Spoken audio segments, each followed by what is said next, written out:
Salno sawinai soi simung tang septai tongkhor naikungni bising khobjangnai haste hamiano barno yaphaunarnai nai mothani loa jimung bai tini fungo hojak rumung tai sisarumungni himbotok songjajakha Agartalani Sukanto Academy ni simi o himbotok chengi rekha soi simung tongkhor tai tangsep naikungni tangkra dong Dr. Shashi Kumar bono karibo manjakha naikungni dagifang Mahendra Singh tai hamiano barno kasunai nai mothani adong bisok kormokano khobai juda dagifang songrok o himbotok juda rengnok tai rengnok kotorni porinai rok no karibo haino hoda hamkrai samung tangnai motha NSS tai juda samung tangchanai mothani adong rok manjakha Sukanto Academy simi himbotok khai Agartalani juda laharo borok himbotok khailekha aboni yagulono Sukanto Academy o songjajago cherok no bisingo asugui akimung batemung panda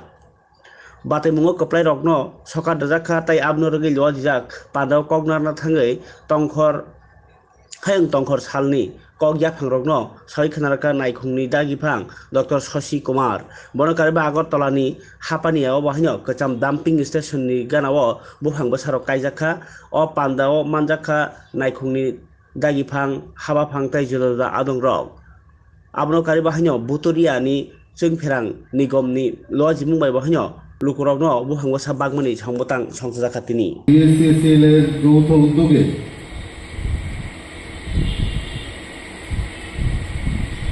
vehicle rally আজকে organise করা হবে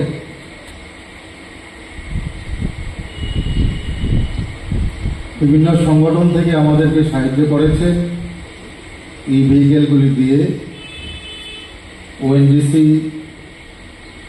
tata Mahindra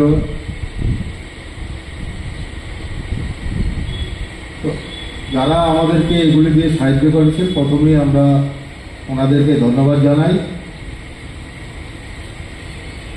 আজকের এই প্রোগ্রামকে সাফল্যমণ্ডিত করার জন্য যারা পরিশ্রম করেছেন PSCCL এর অফিসার কর্মীবৃন্দ এবং আমার ট্রান্সপোর্ট ডিপার্টমেন্টের আমার কলিগগণ তাদেরকেও আমি প্রথমে ধন্যবাদ জানাই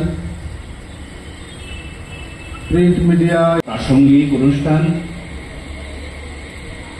আমরা দেখতে পাচ্ছি যে পরিবেশ বিভিন্নভাবে দূষিত হচ্ছে তো সবকিছু বলা পরিবেশ একটা এবং ইকোসিস্টেম খুব একটা বড় সাবজেক্ট আমি আজকের অনুষ্ঠানের যেটা প্রাসঙ্গিক দিক দু একটা কথা বলবো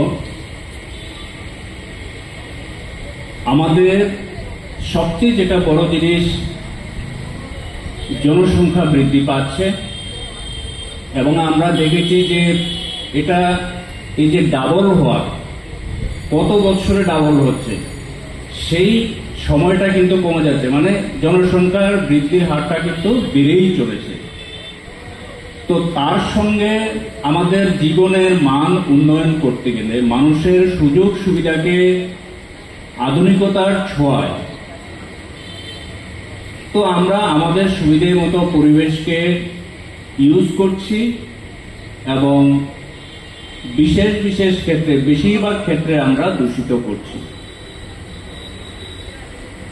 তো আমরা সচেতন নাগরিক হিসাবে আমাদের প্রথম দায়িত্ব হবে যেহেতু আমরা বিভিন্নভাবে দূষিত করছি তো কিভাবে সেটাকে প্রিভেন্ট করা যায় প্রতিরোধ করা যায় কারণ সুস্থভাবে আমরা যদি আমাদের নেক্সট জেনারেশনকে বাঁচাতে চাই সবসময় আমাদের একটা নিশ্চিত প্ল্যানিং থাকে তো সেই ক্ষেত্রে অনেক দিকগুলো আছে তার মধ্যে আজকে আমরা দেখছি যে ভেহিকেলের পপুলেশন আমরা ট্রাফিক স্মুথ ট্রাফিক ম্যানেজমেন্ট করতে গিয়ে ট্রাফিক সম্পর্কে সচেতন করতে গিয়ে একটা স্টাডি করেছি আমাদের রাজ্যের ক্ষেত্রেই বলি তো 2012-তে আমাদের ভেহিকেলের সংখ্যা ছিল 2.5 লাখেরও নিচে 2 লাখ কিছু ছিল আর সেই সংখ্যাটা আমাদের যে 2023 যে ক্লোজিং ডিসেম্বর মাস পর্যন্ত আমরা দেখলাম প্রায় 7.5 লাখ তো 3 গুণ বেড়েছে 10-12 বছরে তো সেরকম ভাবে যে ভেহিকেল রাস্তায় নামা মানেই দূষণ। তো এখন দেখা গেছে যে একটা পাওয়ার ডিপার্টমেন্ট আজকে এটা সচেতন করছে, যেটা যে ইলেকট্রিক ভেহিকেল এনকারেজ করার জন্য, যাতে ইলেকট্রিক ভেহিকেল ব্যবহার করলে তার সুযোগ সুবিধা কি, সুফল কি। সবচেয়ে বড় যেটা আজকের দিনের প্রাসঙ্গিক বিষয় হল পরিবেশ দূষণ কম হবে। যেই ভেহিকেল আমাদের ডিজেল বা পেট্রোল চালিত যেই ভেহিকেল গুলো আছে তার তুলনায় অনেক কম।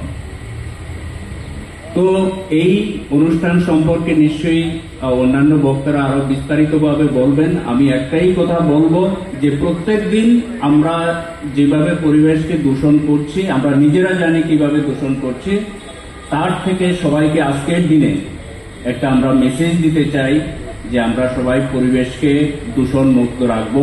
এই কথা বলে আমি আমার কথা বলার চেষ্টা করি। উদ্বুদ্ধ করছেন যে ইলেকট্রিক ভেহিকেল নেওয়ার জন্য। বাজারে দেখা যাচ্ছে যে টিয়াগো গাড়ি বলি, টাটার গাড়ি বলি, যদি আমি পেট্রোল বা ডিজেলের নেই 6 লাখ টাকা পাওয়া যায়, যদি আমি ইলেকট্রিকে নিতে চাই 15 লাখ টাকা নিতে হয়। বা স্টার বাসের ক্ষেত্রে দেখা যায় 44 লক্ষ টাকা স্টার বাসের দাম, যে ইলেকট্রিক নিতে হলে 1 কোটি টাকা লাগে। কি বলবেন এই বিষয়টা নিয়ে? না, রানিং কস্টটা আপনি দেখে নেন।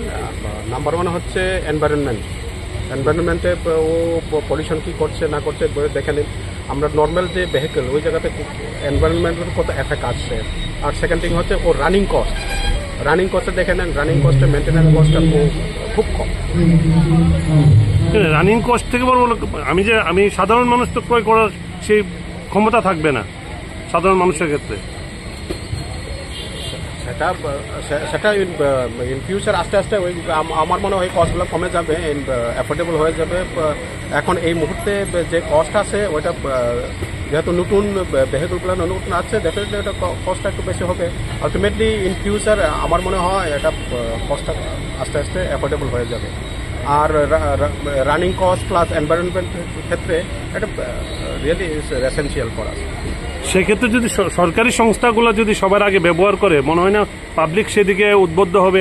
এভাবে অ্যাওয়ারনেস থেকে মনে হয় না ওই অ্যাওয়ারনেসটা বেশি ভালো। গভর্নমেন্ট থেকে তো পলিসি আছে, এগুলো আস্তে আস্তে যে কনভেনশনাল গাড়িগুলো কনভার্ট করা যাবে ইভিতে, এগুলো আছে। প্রত্যেক গভর্নমেন্ট ডিপার্টমেন্ট থেকে এগুলো এনকারেজমেন্ট করা আছে। বিশেষ করে দেখতে গেলে আপনাদের ডিপার্টমেন্টে একটাও নেই এই ধরনের গাড়ি। হ্যাঁ, আমরা অলরেডি প্লেস করেছি আমরা কেনার জন্য, প্রসেসে আছে এই গাড়িগুলো আমরা কেনার জন্য।